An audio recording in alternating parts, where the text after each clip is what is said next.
Why, hello, everybody, and welcome to the Truly Odd podcast, where we bring you the latest in game news and movie news. I am your host, Joe Garcia. So grab your controllers, get your popcorn, let's go ahead and dive right on in, shall we? Forgive me, I am still a bit sick, so I may be coughing and drinking some water throughout the show, as you can see. So my apologies for that, but let's go ahead and dive right into the game news, shall we? And our first topic of the day has to do with Mortal Kombat Legacy Collection has been announced. And let's go ahead and take a look at this trailer real quick. I have to have it on mute because YouTube's a bit of a bitch. But this is your classic Mortal Kombat games, the ones you grew up with. You're going to get Mortal Kombat 1 through 4, including Ultimates as well. So if these are games you grew up on and you want to play them on the new gen, it's going to be coming out for PS5, PS4, and the Nintendo Switch too. I think this is a great opportunity. There's also going to be not only the standard edition, but there's going to be a deluxe edition and a collector's edition, which we'll take a look at right now. But yeah, I think this looks awesome. Now, I think the pricing should be listed here in this article. I'll have everything in the link down below if you guys want to check it out for yourself. Yeah, standard edition is going to be $59.99, deluxe edition is going to be $79.99, and the collector's edition is going to be $149.99 USD. And here we go. We have a picture of the deluxe edition. We got, of course, the game, a steel book, and some other knickknacks that you guys might be interested in. And of course, if you guys are collectors, this is the type of thing to go with for the deluxe edition. And we have, of course, the collector's edition, which includes these cool coins here, a cool kind of cover steel book for the collector's edition of the game, which I think is really, really nice, and some other knickknacks, of course. But yeah, let me know what you guys think. Are you interested in purchasing this game? And also, pre-orders start from August 1st to August 31st, so you guys could probably pre-order them now if you guys are interested in that. But let me know what you guys think. Are you interested in purchasing this? While me, I probably won't end up getting it, only because I've played these games so many times. But it is a nice little thing to have. So who knows? Maybe I'll end up getting it. We'll see. I have to see what ends up happening. But let me know what you guys think. Let's go ahead and move on to our next game news topic of the day. And this topic is about Ubisoft threatening to sue Matt Ryan for teasing Assassin's Creed Black Flag remake. Now, if you don't know who Matt Ryan is, he is the main voice actor for the character in Assassin's Creed Black Flag. I believe that character's name is Edward Kenway. In the game. So let's go ahead and take a look at this article from IGN. I guess apparently he was speaking with the fan and he kind of teased that, that the fan could be able to play the game again, coming, soon enough or whatever. But I guess the Ubisoft didn't like that, and someone else at a fan event came up and recorded him, and this is what he got as a response. So let's go ahead and take a look at this. So is there a remaster coming out or not? I don't know, mate. Because there was another video of you at a con, and basically you said to them, we should play it again, and now like everyone's going, he's teased the remaster. Don't know, or you're not allowed to know. Well, the thing is that So this is when that happened. Someone was doing this, and I was being very free and open, but I didn't know that they actually were recording me on their phone, and then the company threatened to sue me. Oh, Jesus. Yeah, so I say no. So yeah, I guess they threatened to sue him because he released some information, and now they did it again with fans recording him, which sadly he didn't know he was being recorded, and it's probably going to be another issue for him now that it's out there that he's being sued, because a lot of fans are already having so many issues with Ubisoft, and now we have another issue where an actor can't say a little tease or anything like that. He didn't give super spoilers away, but again, also it is bad company wise because they might be working on a remake. He might be doing the voiceover and stuff like that, but that's not necessarily mean that they're going to release the game. There are projects that have been worked on that people under the table and get swept under the rug, and then years later an article comes out about it, and so who knows what the company's going to end up doing. But I think it's sad that they have to threaten to sue one of their voice actors for even teasing a game. All they had to do was call him and ask him not to talk about it, but threatening to sue is a bit much in my opinion. But let me know what you guys think about this. Is Ubisoft making another big damn mistake, as typical, or do you agree with the fact that actors should, keep their mouth shut and not really spoil certain things, or not really give out details unless the company's ready to do so? Let me know what you guys think. Let's go ahead and move on to our next game news topic of the day. And our next topic is about Starfield reportedly coming to the PS5 of spring 2026. Again, another Xbox game coming to the PS5. No surprise there. This comes to us from IGN. Now, this article is more of the breakdown of, I guess the game was supposed to come out in 2025, but because they did bad on one of their launches, which was the Shattered Space launch back in September of 2024, that they have, since the mostly negative reviews and response on that on Steam, they kind of pushed back the release, probably to do more improvements for the PlayStation release, because they definitely don't want that negativity hanging over their head as they release the game on PS5, because they want PS5 users to purchase the game and use their money. So typical for them to kind of push that, so the negative press kind of dies down a bit for that, and hopefully they make improvements, which also brings up kind of the reviews and makes people more interested in getting the game. So it makes sense that they're doing this. But yeah, another Xbox game coming to the PS5. It's just a matter of time before we get a Halo game on the PS5 at this point, so we'll just have to wait and see. Once Halo hits the PS5, I mean, I guess the console wars are over at that point. PlayStation wins. But let me know what you guys think about that in the comments down below. And are you excited to finally see Starfield come to the PS5 in 2026? Kind of running through these guys. Forgive me, guys. I feel a cough coming out. I'm gonna mute real quick.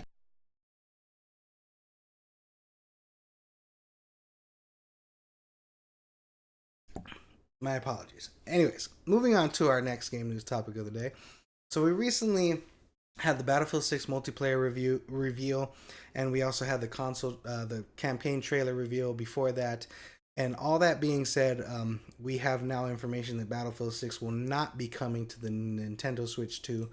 This comes to us again from IGN, kind of more breaking down of why they're not coming to the PlayStation or to the Nintendo Switch 2, which I can basically say why. The Nintendo Switch 2 is not powerful enough. That's plain and simple. The Nintendo Switch 2 is basically on the power level of the PS4 Pro, I guess you can say, maybe in between that. Not exactly, you know, it's quite more newer technology and stuff like that, so certain things are better.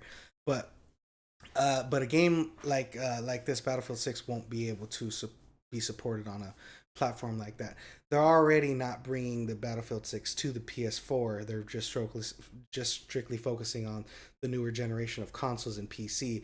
So it makes a lot of sense that they wouldn't be supporting a Nintendo Switch 2. That doesn't mean that they're not necessarily going to be bringing that to the future in the future, but EA has no plans currently of bringing it to the Switch 2, because developing a game for a less powerful console is going to impact the more powerful consoles and their performances.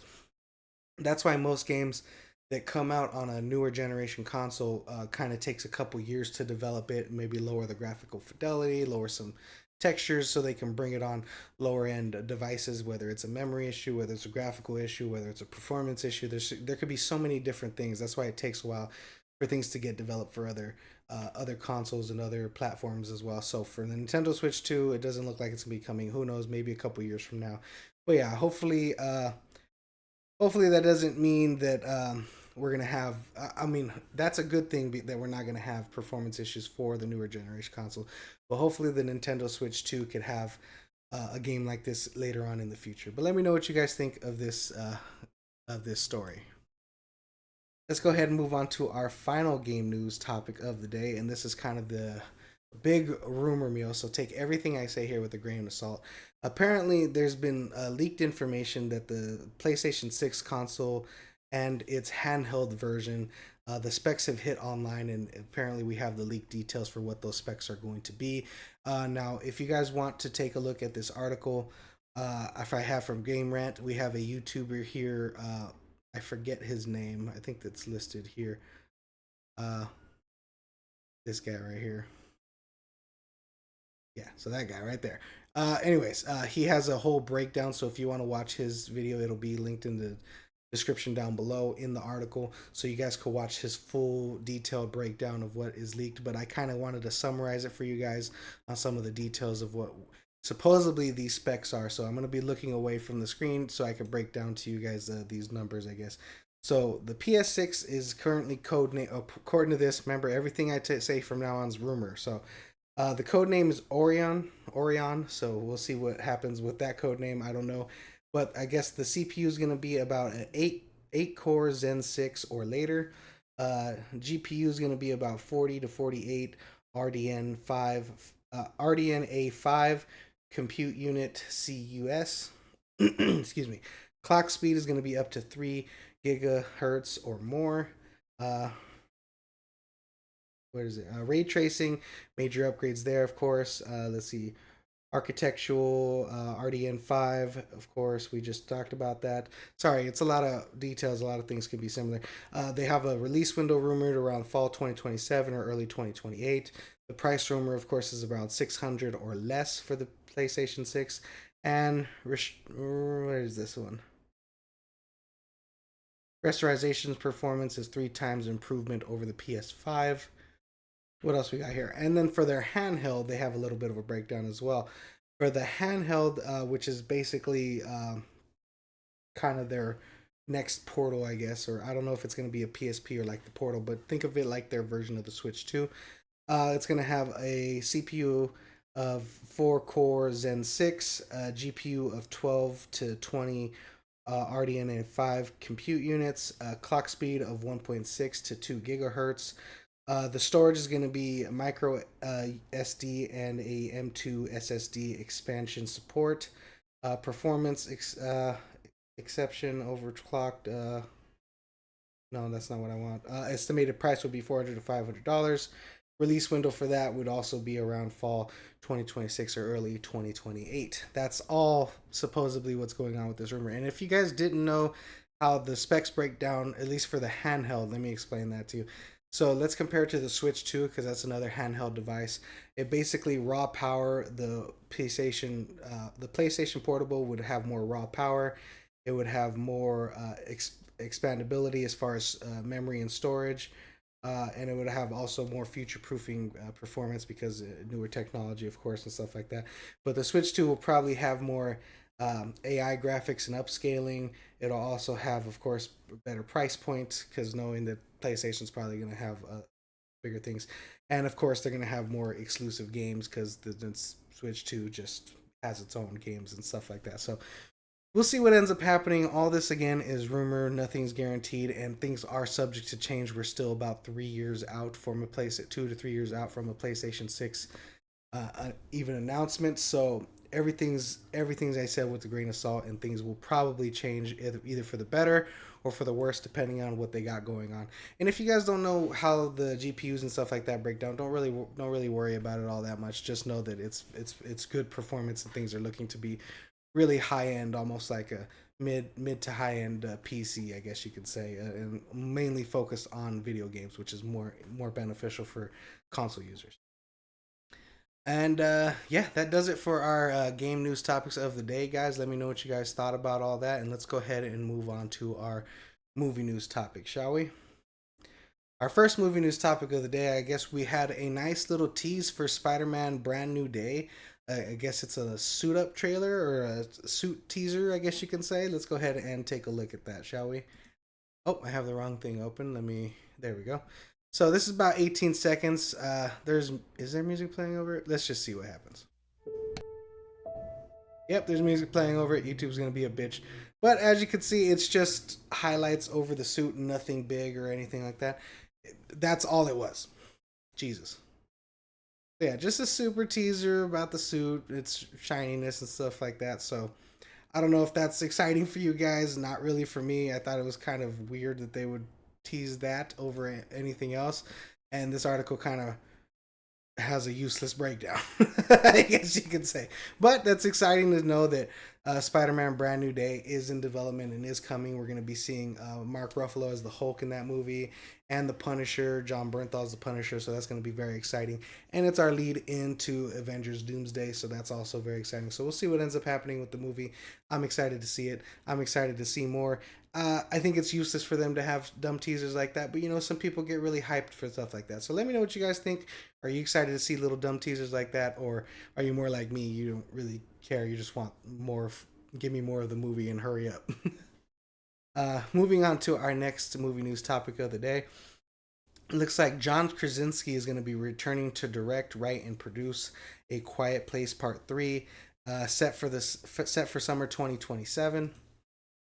You see here in the article. So it's set to be released on July 9th, 2027. I think John Krasinski did a phenomenal job with the first Quiet Place movie and being a producer for all the other Quiet Place movies. So I'm happy to see him return in the director's chair. And I'm interested in seeing what story he wants to tell. I'm not sure. Did he direct A Quiet Place 2? I know he didn't correct Day 1 or direct Day 1. Let me double check that. John Krasinski. Let's see, guys. Oh no, that's not John. I spelled his last name wrong. My apologies, guys. Let's see here. John Krasinski. Oh, I spelled John without the H. Sorry, my brother's name's Jonathan, so I never spell it with the H, so it always throws me off when people do that. Let's see. His directing credits include A Quiet Place and A Quiet Place 2. And then If, of course. Oh, sorry. So he did direct A Quiet Place 2. My apologies, guys. So yeah, after seeing what he did with part 1 and part 2, I think it's great that he's going to be returning for part 3. Day 1 was in the hands of a different director, and that movie I think was pretty good, if you ask me, overall. So it's nice to see him return, and I'm interested in what story he's going to tell moving forward in this franchise, I guess you can say. So let me know what you guys think. Are you excited to see John Krasinski returning to write, direct, and moving on to our next movie news topic of the day? It looks like Amazon MGM Studios has finally got their writer for their new James Bond film in Stephen Knight. Now, if you don't know who Stephen Knight is, that is this gentleman right here. He's going to be set to direct, or not direct, to write James Bond film. The director will be Denis Villeneuve from Dune and Dune Part 2, and of course Dune Part 3. Phenomenal director, probably one of the best directors in the world, including as opposed to Christopher Nolan, who everyone assumes is the best director in the world right now.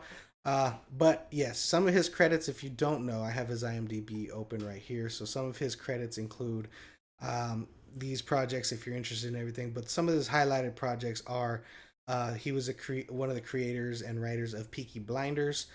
He's done things like Spencer, which I heard was very good. Also, he's done movies that had some critical acclaim, and some bad movies, of course, like Girl in the Spider Web was a good one, and then Burnt was a great one as well. Some not so good ones, Allied and The Seventh Son. Pawn Sacrifice, of course, another good movie. So nothing too outstanding as far as writing careers, but he's done a lot of projects, and he's worked on a lot of projects, and I think he could be a really great writer, and I'm sure he's a big fan of the 007 franchise, so it's exciting to see a fan come in and take hold of this. And I'm curious what him and Denis Villeneuve will do together as a team, because even though Denis right now is working on Dune Part 3, he's definitely going to be collaborating with this writer and giving him his input, and of course reading the script and giving notes as they go along through the pre-production process for the film. And I think this is just exciting news. The question now is who's going to be our James Bond. Hopefully we'll get casting rumors soon before we get a Dune 3 movie. Who knows? We'll have to wait and see what happens. But let me know what you guys think. Are you excited to see Stephen Knight write the next James Bond film, or were you hoping for someone else to take over as writer? Let me know what you guys think in the comments down below. Moving on to our next movie news topic of the day. I guess James Gunn had to clarify that I guess he had said he was working on a sequel script for the Superman 2 movie, but I guess James Gunn clarified that his next projects will not be a Superman 2 film. This comes to us from Deadline. So basically, I'm going to sum this up for you right here. This is basically the story. You don't have to read the whole article. I guess the one thing I love about James Gunn is he's very, I think it's Threads that he uses for social media the most, but he's very active and he's not afraid to communicate with the fans and kind of give answers and knock down rumors and stuff like that. So I've really enjoyed that about James Gunn and his career so far as head of studio for DC. But very solid advice, James Gunn. Now that Superman is out and the press tour is finished, do you have any time to relax? And he says, nope, Peacemaker press and then sequel writing. So that kind of confused this gentleman, and I'm confused right now. You've said in the past that you're not. I'm summarizing this part. You said you were not working on a Superman sequel. Is this going to actually be Superman 2? And then he clarifies, yes, sorry. It's the same movie. Superman has a major role, but it is not Superman 2. So that just lets us know that he clarified that. And then this one, when does Superman 2 come out? Define Superman 2, which I think he's jokingly saying, like, you know, depending on the role that Superman has, whether it's a Justice League main role, whether it's a Supergirl main role in that movie, like what defines a Superman 2 movie as far as him being in it. So I guess that's what he's teasing and stuff like that. But yeah, the next film he's working on is not necessarily a sequel. He misspoke.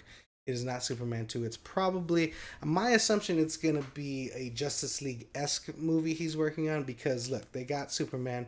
We're going to get Peacemaker soon. We're going to get Supergirl.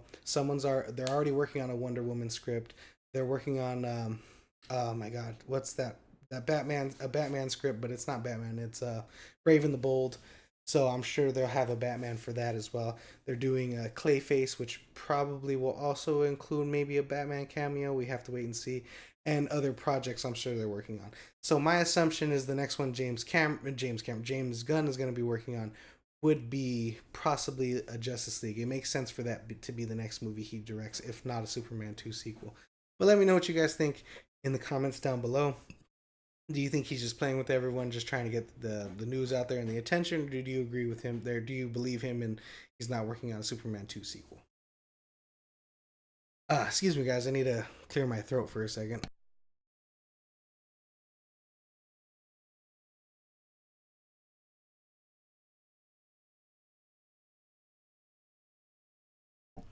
My apologies, guys. Moving on to our last movie news topic of the day. It looks like James Cameron is set to direct a Ghost of Hiroshima movie. Now, if you don't know what this is, it's based off a novel written by a gentleman's name who I cannot pronounce. I think it's where is it at? Tohashi Yamagachi. Forgive me if I'm pronouncing his name incorrectly, but I do think this is very nice because if you read this article, just this first part, so the important part is James Cameron's of course very interested in working on this story that's been written. Of course, he really dives into things like Titanic and stuff like that. So it's really nice to see him have passion projects. I know Avatar was one of them, and he's one of the best directors of all time, and has the highest box office movies of all time as well. But I guess he told this gentleman on his deathbed that he will be bringing his story on screen to movies. So that being said, he is working on five Avatar. He's working to get to 5 Avatar movies. But one of his comments here that I thought was very important is right here.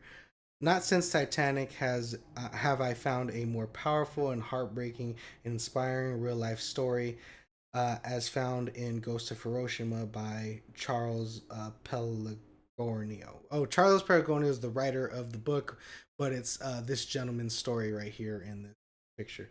I think he kind of spoke it, and the other gentleman wrote it.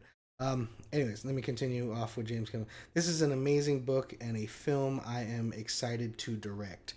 So that being said, when will James Cameron have time to direct a movie like this? I just want to double check when the Avatar movies are supposed to be set to released.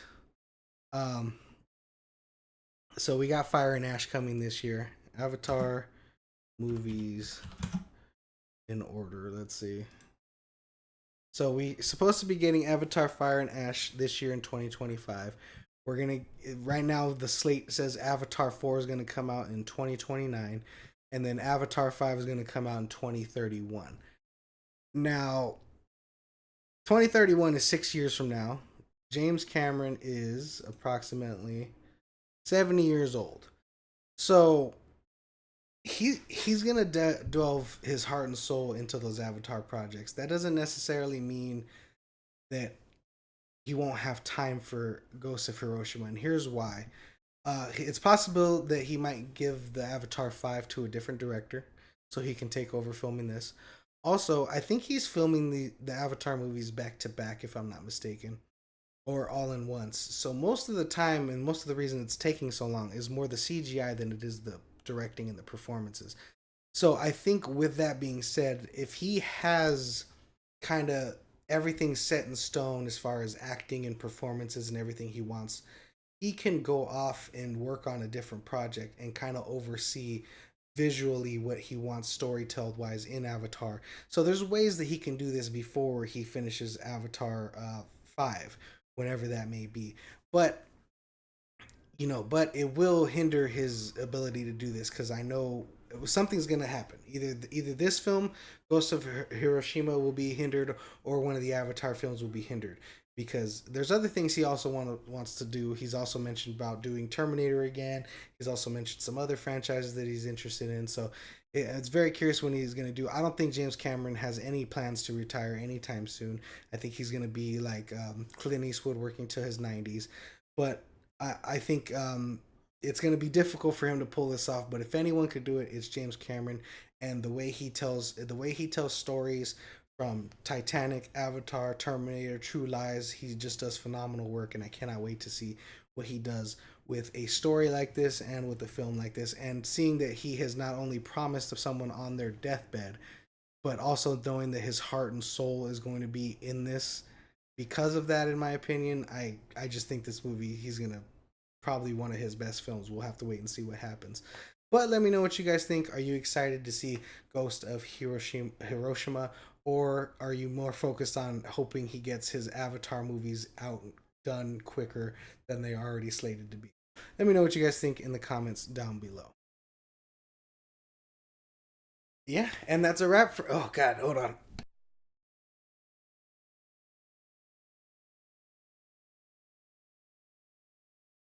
Right as I was gonna end it. Damn it. Anyways, that's a wrap for today's episode of the Truly Odd Podcast, guys. Thank you so much for joining me. If you like this episode, please like and subscribe, support the channel. And always, guys, remember, stay true, be odd.